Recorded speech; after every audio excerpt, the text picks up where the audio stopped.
The acrid smell of burnt coffee was the first thing that broke the spell. It hung in the greasy air of the 24-hour diner, thick and accusatory. Then came the sound. A low, guttural laugh from a man whose face was a mask of petty triumph. Frank Gallo, the night manager, stood over the boy, his shadow falling long and twisted under the buzzing fluorescent lights. "Look at you," Frank sneered, his voice loud enough to carry to every corner of the small, silent room. "Can't even carry a pot of coffee without making a mess. Useless." The boy, Leo, didn't respond. He stood perfectly still, his thin shoulders hunched, his eyes fixed on his right hand. Dark red welts were already rising on the pale skin of his knuckles and the back of his hand, angry blossoms of pain where the scalding liquid had splashed. He didn't cry out. He didn't even flinch. He just stood there, absorbing the pain, absorbing the humiliation, as if it were just another part of the job. This was the final act in a play of cruelty that had been running all night. Frank had deliberately knocked the tray from the boy's hands. Everyone saw it. The 2 truckers in booth 4, their faces grim, the tired-looking nurse at the counter, her coffee forgotten. The old man in the far corner, tucked away in the shadows, who hadn't said a word all night. They all saw the shove, the deliberate, spiteful push that sent the heavy glass pot tumbling, but no one said anything. Fear was a grease as thick as the one on the grill, and Frank Gallo served it up hot with every order. "What's the matter, kid?" Frank taunted, leaning in close. "Gonna cry? Gonna run home to Daddy?" This was power, he thought. This was control. To make a person stand and take it. To strip them of their dignity in front of a silent audience. This was the only kind of power Frank had ever known. He was king of this dingy, forgotten castle from midnight until dawn. But he was unaware of one simple fact.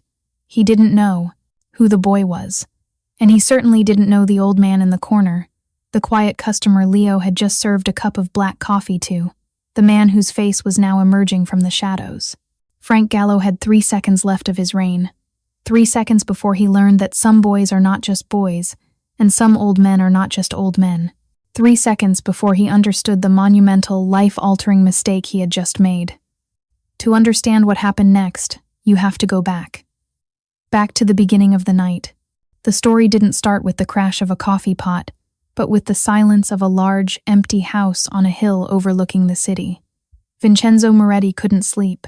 It was a familiar affliction, a ghost that haunted his nights.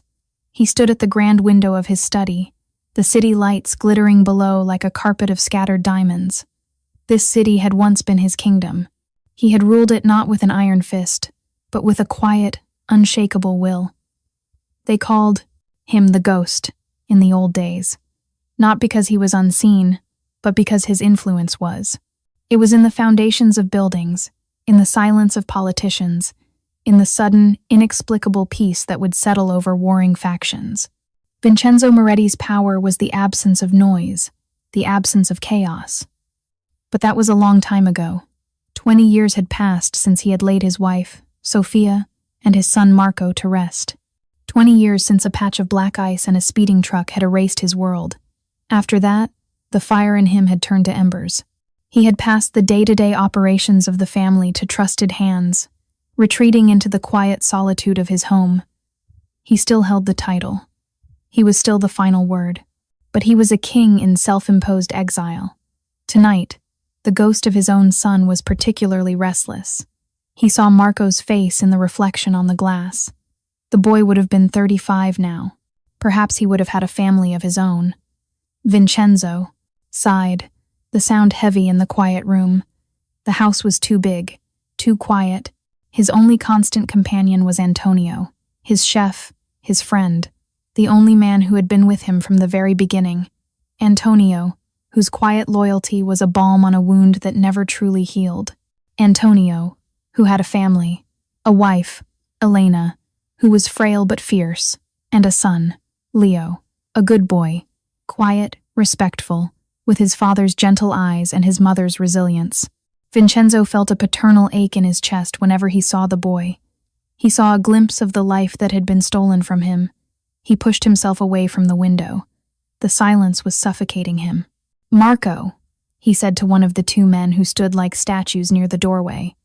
"I'm going for a drive." Marco, his namesake and most trusted lieutenant, nodded silently. Silvio will follow. It wasn't a question. It was a statement of fact. Vincenzo Moretti never went anywhere alone. It was the one rule from his old life he could not break. He drove through the sleeping city, the powerful engine of his black sedan a low hum. He didn't have a destination. He was just chasing away the ghosts. He found himself in a part of town he hadn't visited in years, an industrial stretch of warehouses and factories that never slept. And there, like a beacon in the concrete desert, was a diner. The Night Owl. Its neon sign flickered, one of the letters dark. On a whim, he pulled into the parking lot. Sometimes the anonymity of a place like this was what he needed. A cup of coffee, the low murmur of strangers. A moment of being just another old man. He slid into a booth in the far corner, the one deepest in shadow, his back to the wall. Old habits. The place was worn but clean. The air smelled of coffee and frying bacon. A handful of customers were scattered around. Truckers nursing their mugs. A young woman in nurse's scrubs reading a book at the counter. Then, the kitchen door swung open, and a boy came, out. Vincenzo's breath caught in his throat. It was Leo, Antonio's boy. He was wearing a slightly too large white apron, his dark hair falling over his forehead. He moved with a quiet efficiency, a grace that seemed out of place in the weary diner. Vincenzo watched, a strange mix of emotions swirling within him. Pride. The boy was a hard worker. And a deep, unsettling anger. Why was he here? Why was Antonio's son working in a place like this in the middle of the night? Antonio was paid more than enough to provide for his family. Vincenzo had made sure of that. Leo approached his table, a small notepad in his hand. He hadn't seen who was sitting in the shadows. "Good evening, sir. What can I get for you?" he asked, his voice soft but clear. Then he looked up. His eyes widened in recognition. "Mr. Moretti," he whispered, a flush rising on his cheeks.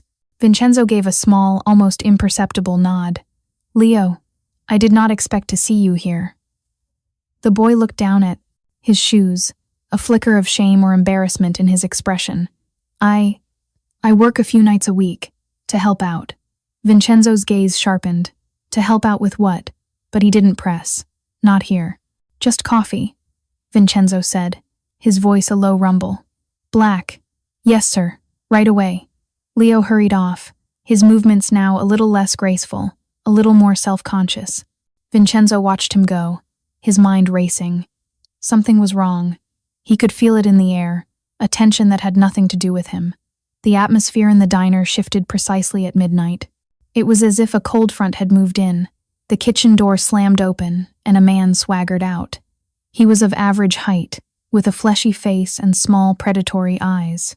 He wore a cheap, tight-fitting shirt that strained over his paunch, a name tag pinned crookedly to his chest.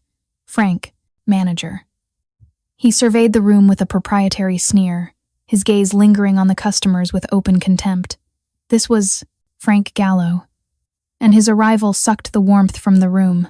The low chatter died down. The truckers hunched lower over their mugs. The nurse seemed to shrink into herself.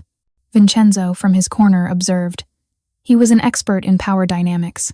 He had spent a lifetime reading rooms, understanding the invisible currents of fear and respect. And this man, this Frank, radiated a cheap, bullying authority. The kind a man wields when he has no real power at all. Frank's eyes landed on Leo, who was carefully wiping down the counter.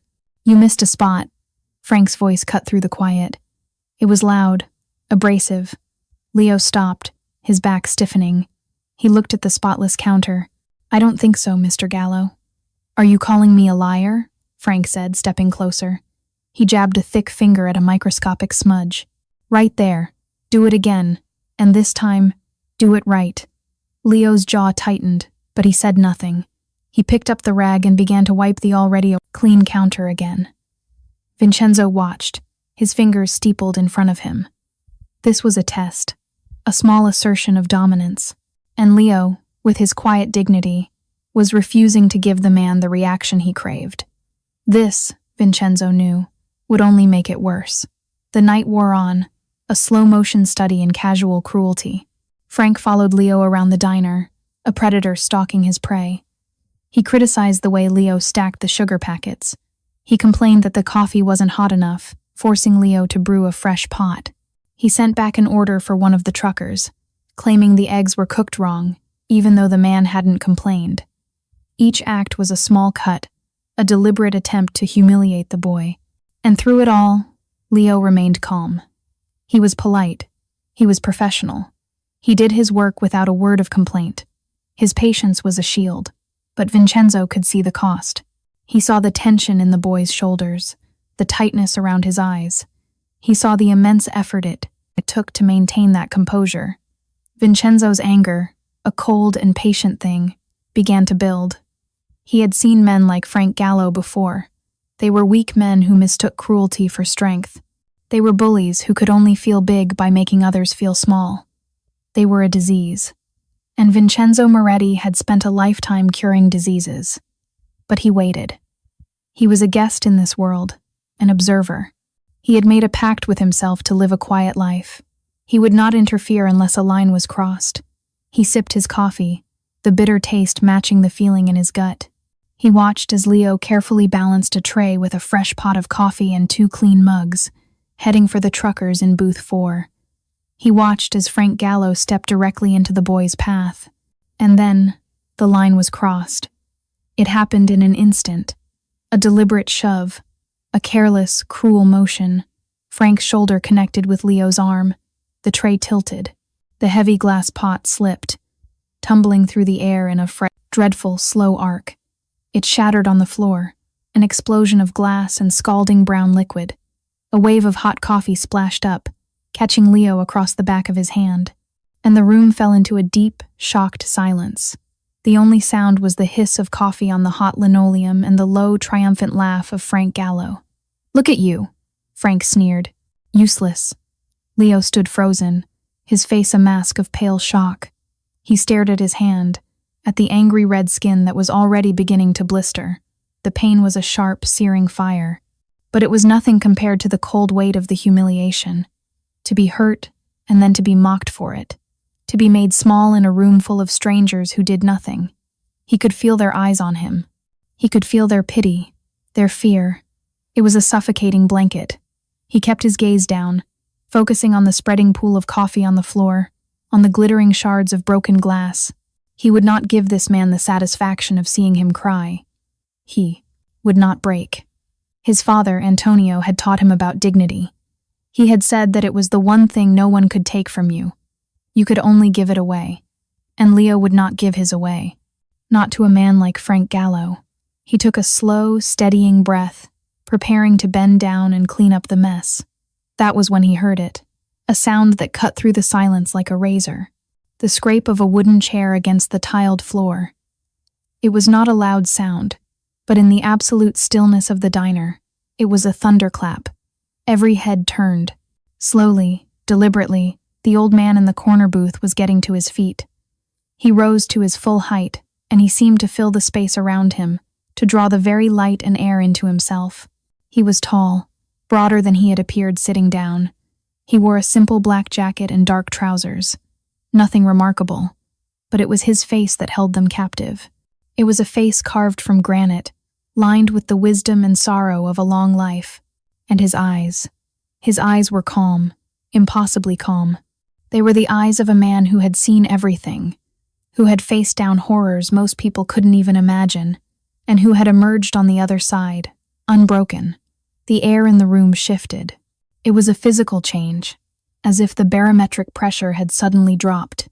The fear that had been directed at Frank Gallo, the fear that had kept everyone silent, was now drawn to this quiet old man like iron filings to a magnet. It was a different kind of fear. It was not the fear of a bully's random cruelty. It was the fear of absolute, unshakable authority. It was the fear of judgment. One of the truckers, a man in his late 50s with a weathered face, suddenly went pale. He recognized the man. He had seen that face once before, 25 years ago, in a newspaper photograph next to a headline about the end of the Falcone crime family. His buddy nudged him. "Who is that?" The trucker just shook his head, his eyes wide. "Shut up," he whispered. Just, shut up. Frank Gallo, however, was oblivious. He saw only an old man who was interfering in his business. "You got a problem, Pops?" he said, his voice dripping with condescension. "Sit down and mind your own business." Vincenzo Moretti did not look at Frank. His gaze was fixed on Leo. He took a slow step forward, his movements unhurried, economical. Then he spoke. His voice was not loud. It was a low, quiet rumble, but it carried to every corner of the silent room, a voice accustomed to being obeyed without question. "Leo." The boy looked up, his eyes filled with a mixture of pain, confusion, and a dawning hope. "Come here." It was not a request. It was a command, gentle but absolute. Leo hesitated for a fraction of a second. Then he walked away from Frank Gallo, away from the mess on the floor, and stood before Vincenzo Moretti. Vincenzo gently took the boy's uninjured arm, his eyes scanning the burn on his other hand. A flicker, sense of something cold and hard passed through his calm expression. It was there and gone in an instant, a predator's glimpse behind a mask of civility. Only then did he turn his attention to the manager. Frank was puffing out his chest, trying to reassert his dominance. "Hey, I'm talking to you. That kid works for me. He's not going anywhere until he cleans up this." Vincenzo raised a hand, a small, simple gesture, and Frank Gallo's words died in his throat. The silence that followed was profound. To understand that silence, to understand the weight of it, you need to understand who Vincenzo Moretti was. He was not just a retired mobster. He was a legend. A ghost story told to frighten new recruits. Vincenzo had taken over the Moretti family in his late 20s, inheriting a small, struggling organization on the brink of collapse. In 5 years, he had transformed it. He did it not with mindless violence, but with a brilliant, strategic mind. He understood that true power was not about fear. It was about loyalty. His men were not his employees. They were his family. He cared for their wives and children. He paid for their education. He ensured that if one of them fell, their family would be looked after for life. In return, they gave him something priceless, absolute, unwavering loyalty. His enemies, on the other hand, learned to fear his name. He never made idle threats. He never raised his voice. When he passed a sentence, it was final. He dismantled rival families not by waging war in the streets, but by dismantling them from the inside out, using their own greed and corruption against them. He was a master of psychology, of finding a person's weakness and pressing on it until they broke. But his reign was defined by one thing above all else: his code. Vincenzo Moretti did not tolerate cruelty. He did not allow his men to harm innocent people. He believed that their world had rules, and the most important rule was that the violence stayed between them. Women and children were sacrosanct, off-limits. Anyone who broke that rule faced a punishment far worse than a quick death.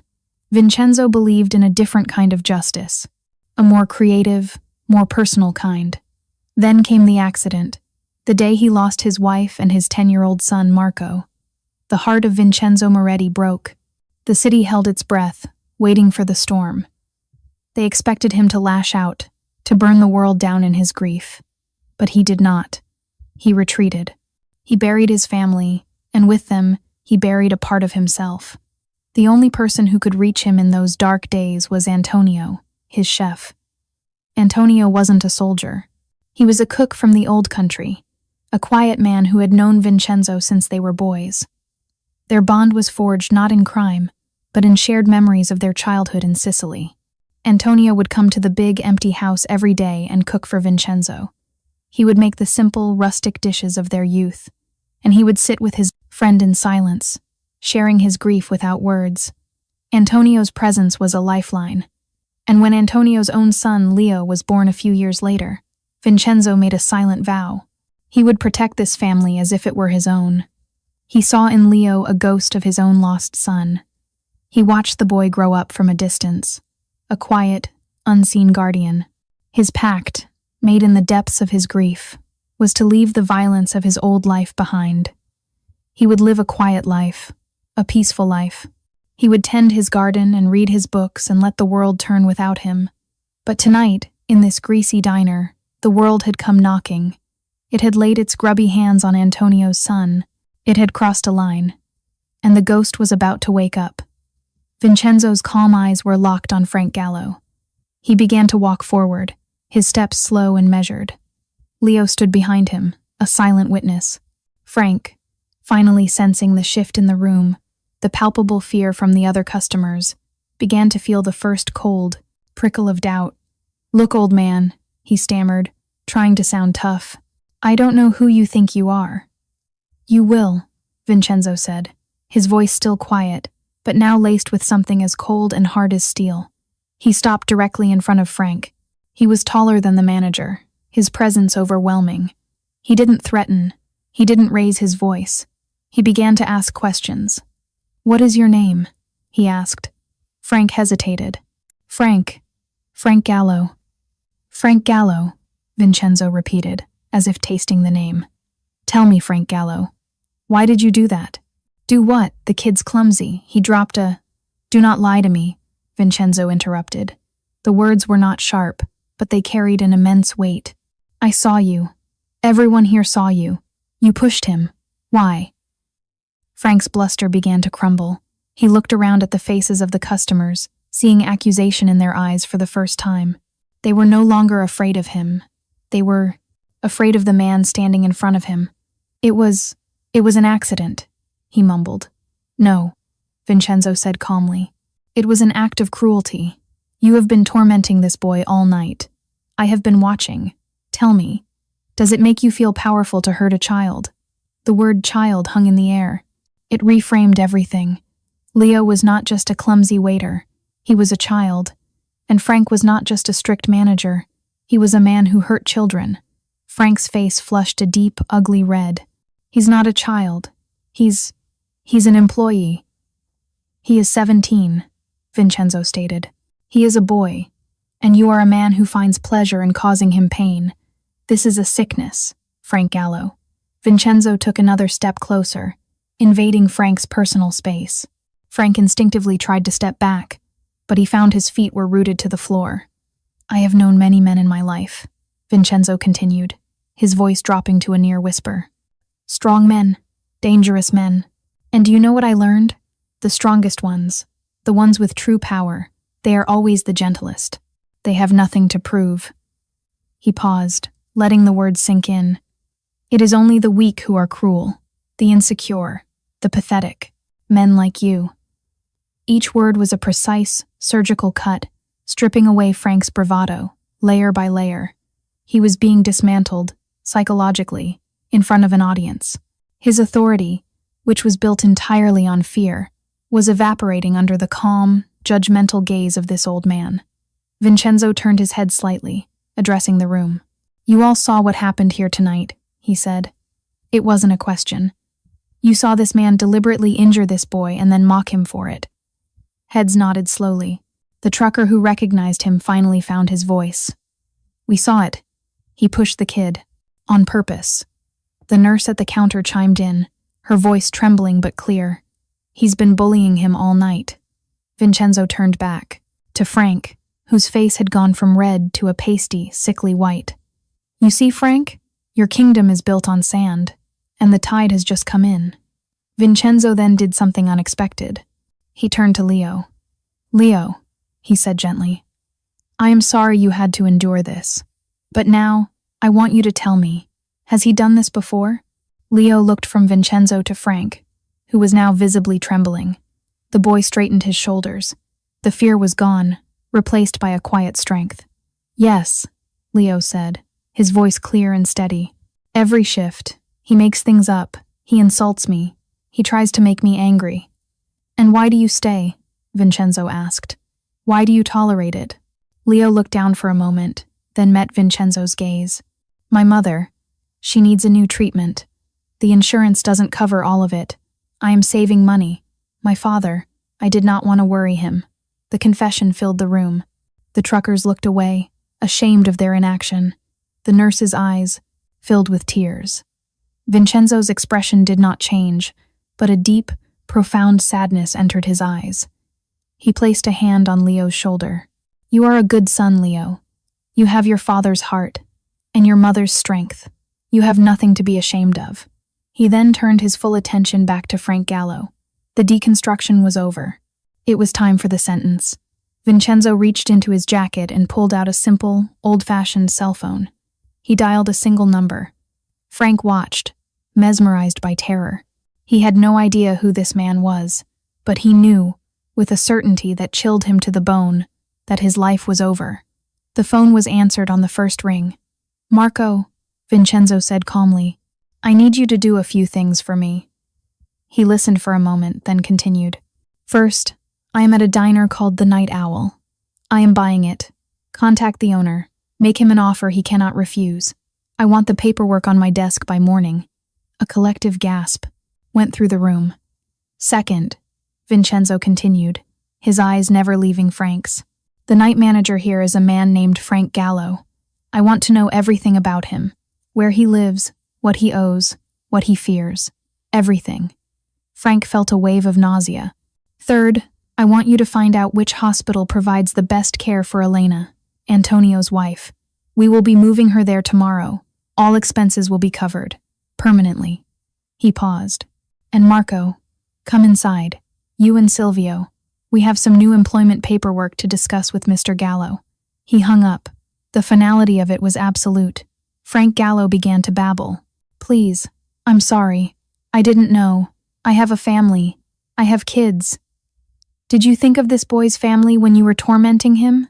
Vincenzo asked, his voice devoid of emotion. "Did you think of his sick mother? Or his father, who has worked his entire life with honor and dignity?" "No," Vincenzo answered his own question. "You thought only of yourself, of your own pathetic need to feel powerful." The diner door opened. 2 men stepped inside. They were the men who had been with Vincenzo in the house, Marco and Silvio. They were dressed in impeccably tailored dark suits. They moved with a silent, coordinated grace. They were not thugs. They were professionals. And their presence filled the remaining space in the room with an aura of lethal competence. They flanked Frank Gallo, one on each side. They didn't touch him, but their proximity was more confining than any prison cell. Frank whimpered, a low, animal sound of pure terror. "You will not be harmed, Frank Gallo," Vincenzo said, as if reading his mind. "I do not believe in simple vengeance. It is unsatisfying. I believe in education." He leaned in, his voice a conspiratorial whisper. "You like being a manager. You like having power over others. So, you will continue to work here. This will be your only job. You will not quit." A flicker of hope appeared in Frank's eyes. "But," Vincenzo continued, dashing it instantly, "you will no longer be the manager. You will be the janitor. You will wash the floors. You will scrub the toilets. You will take out the garbage. You will work the midnight shift, 7 days a week, for minimum wage." Frank's mouth fell open. "Your supervisor will be the new manager, a very kind woman I know whose last boss was a man much like you. She will be thorough." Vincenzo wasn't finished. "But that is only part of your re-education. Your weekends will be spent volunteering. Unpaid, of course." "Volunteering where?" Frank whispered, his voice hoarse. Vincenzo's eyes were like chips of ice. "At the children's hospital, in the burn unit. You will sit with children who are in real pain. You will read them stories. You will fetch them water. You will see what true suffering looks like. You will learn empathy, Frank Gallo, even if I have to. Force-feed it to you every single day for the rest of your miserable life." The sentence was delivered. It was a masterpiece of psychological warfare. Not a drop of blood would be shed. But Frank Gallo's life as he knew it was utterly, completely annihilated. He would be trapped in a prison of his own making, forced to confront the very cruelty he so enjoyed inflicting on others. It was a fate far more terrifying than a beating in a dark alley. It was a life sentence of forced perspective. Marco and Silvio each placed a light, firm hand on Frank's shoulders. "Mr. Gallo," Marco said, his voice polite but firm, "let's go to the office and sign your new contract." They led the broken man away, his feet shuffling on the floor. The diner was silent for a long moment after they were gone. Then, Vincenzo turned back to Leo. He gently took the boy's burned hand and examined it. "We need to get this looked at," he said softly. "My personal doctor is the best in the city. He will meet us." He led Leo towards the door. As they passed the counter, the old cook, a man named Sal who had been hiding in the kitchen, came out. He was a stooped man with flour on his apron and fear in his eyes. He blocked Vincenzo's path. "Mr. Moretti," he said, his voice trembling as he bowed his head slightly. "Thank you. That man, he was a poison in this place. You have done a good thing tonight." Vincenzo looked at the old cook, and his expression softened. "A man reaps what he sows, Sal," he said. "Go home to your family." He and Leo stepped out into the cool night air. Silvio was waiting by the black sedan, the door already open. As they drove away from the Night Owl Diner, Leo looked back at the flickering neon sign. Everything had changed. He was no longer just a boy working a dead-end job. He was under the protection of Vincenzo Moretti. They drove in silence to a quiet, private clinic in an affluent part of the city. A doctor, a distinguished man with silver hair, was waiting for them. He treated Leo's burn with practiced care, his touch gentle. While the doctor worked, Vincenzo made another call. "Antonio," he said when his friend answered, his voice thick with sleep. "It is Vincenzo. I am with Leo." He explained what had happened, his voice calm and factual, leaving out none of the details of the humiliation or the cruelty. He heard Antonio's sharp intake of breath, the rage and shame of a father who did not know his son was suffering. "Do not blame yourself, my friend," Vincenzo said softly. "He did it for his mother. He did it out of love. You raised a fine man." He told Antonio to meet them at the house. When they returned to the grand home on the hill, Antonio was waiting in the driveway. He ran to Leo, pulling his son into a fierce embrace. He looked at the bandage on his hand, his eyes filled with a father's pain. "Why didn't you tell me?" Antonio asked, his voice choked with emotion. "I didn't want you to worry," Leo said simply. Vincenzo watched them, a profound ache in his chest. This was what family was. This was what had been taken from him.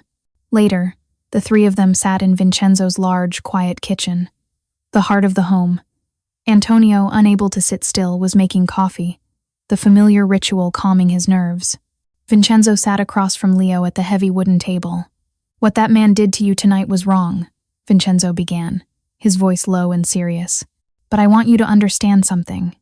His cruelty was not a reflection of you. It was a reflection of his own emptiness." He leaned forward, his calm eyes locking with Leo's. "A man's strength, Leo, is not measured by how he treats his equals or his superiors. Any coward can do that. A man's true character, the measure of his soul, is revealed in how he treats those who can do nothing for him, the waiter, the janitor, the person who is invisible to everyone else." He gestured around the kitchen. "This man, Frank Gallo, he has no soul. He is a hollow shell, filled only with bitterness and resentment. So we will try to build him one, piece by painful piece. He will learn that kindness is not weakness, and that dignity is not a commodity to be stolen." Leo listened, absorbing every word. He was beginning to understand the man in front of him. Vincenzo Moretti was not a monster. He was a man of profound, unshakable principles. His justice was not about punishment. It was about balance. It was about restoring what had been broken. "You will not be returning to that diner," Vincenzo said, his tone leaving no room for argument. "Your only job now is your education and your mother's health. That is all you need to concern yourself with. I will handle the rest." A weight Leo didn't even realize he was carrying lifted from his shoulders. For the first time in months, he felt like he could breathe. "Thank you, Mr. Moretti," he said, his voice filled with a gratitude so deep it was almost painful. Vincenzo reached across the table and placed his hand on Leo's. "Your father is my oldest friend, Leo. My brother. That makes you my nephew. You will call me Vincenzo." And in that moment, a new family was forged in the quiet of the midnight kitchen. Months passed. The seasons changed. Leo's life was transformed. He was enrolled in a prestigious private school, his tuition paid for by an anonymous scholarship fund. His mother, Elena, was moved to the finest private hospital in the state. With the best doctors and the newest treatments, she began to improve, the light returning to her eyes. Leo thrived. Freed from the burden of his secret life, He excelled in his studies. He made friends. He joined the debate team. The quiet, reserved boy began to find his voice. He was still gentle, still kind, but now there was a new confidence in his eyes, the confidence of someone who knows they are safe, who knows they are valued. The Night Owl Diner changed too. Vincenzo had it completely renovated. The flickering sign was replaced. The greasy floors were retiled. The cracked vinyl booths were reupholstered. It was now a bright, clean, welcoming place. The new manager was a woman named Maria, a widow with 2 young children. Her previous boss had been a man much like Frank Gallo. She ran the diner with a firm but gentle hand. Her employees were treated with respect. They were paid well. The food was good. And the place was always full. The truckers and the night shift workers still came, but now they lingered, the atmosphere light and friendly. And every night, from midnight until dawn, Frank Gallo was there. He was thinner, his face gaunt. The arrogance was gone, replaced by a permanent expression of weary resignation. He never spoke unless he was spoken to. He swept the floors. He cleaned the bathrooms until they gleamed. He hauled the heavy bags of trash to the dumpster in the alley. He did his work diligently, mechanically. One of Vincenzo's men was always there, sitting quietly at the counter, drinking coffee, watching, ensuring the terms of the agreement were met. Every Saturday and Sunday morning, Frank would leave the diner and take a bus to the children's hospital. At first, he had been resentful, his movements sullen. He would sit stiffly in a corner of the playroom, avoiding the eyes of the children. But the nurses were patient, and the children were relentless. They didn't see a broken man. They just saw a grown-up who could read a story or help with a puzzle. A little girl named Sarah, her arm wrapped in thick bandages, had adopted him. She would climb into his lap and hand him a book. "Read this one," she would command, her voice small but firm. And Frank, under the watchful eye of the head nurse, would read. His voice, at first, was a monotone, but slowly, imperceptibly, something began to change. He started to give the characters different voices. He started to notice when Sarah smiled. One afternoon, as he was reading, she fell asleep against his chest. He sat there for an hour, afraid to move, her small, warm weight a strange and unfamiliar feeling. He looked at her peaceful face, at the bandages on her arm, and for the first time in his life, he felt a pang of something other than anger or self-pity. It was a small, fragile feeling, but it was a start. One evening, Vincenzo and Leo went to the diner for dinner. Maria greeted them with a warm smile and led them to the best booth. As they ate, Leo saw Frank come out from the back, carrying a mop and bucket. Their eyes met for a brief second. Frank looked away immediately, his face flushing with shame, and began to mop the floor on the far side of the room. Leo felt a surge of pity for the man.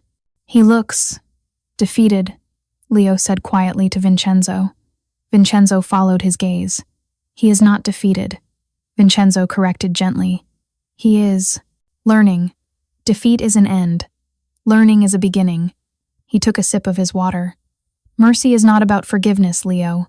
It is about offering a path to redemption. Forgiveness must be earned. What happens to Frank Gallo from this day forward is up to him. I have simply opened the door. It is his choice whether or not to walk through it." As they left the diner, Vincenzo paused at the door. He looked back at the clean, bright room, at the happy customers, at the respected staff. He had not intended to step back into the world, but by righting one small wrong, he had created something good. He had taken a place of misery and turned it into a place of community. He realized, with a clarity that surprised him, that this was the truest form of power, not to destroy, but to build, to protect, to heal. He looked at Leo, who was standing tall and confident beside him, a young man on the cusp of a bright future. He saw his father's kindness, his mother's strength, and in the quiet depths of the boy's eyes, he saw the ghost of his own son, Marco. And for the first time in 20 years, the ghost was smiling. Vincenzo Moretti put a hand on Leo's shoulder, and together, they walked out into the night, leaving the light of the diner behind them. The city glittered before them, no longer a kingdom to be ruled, but a garden to be tended. and the ghost had found a new purpose.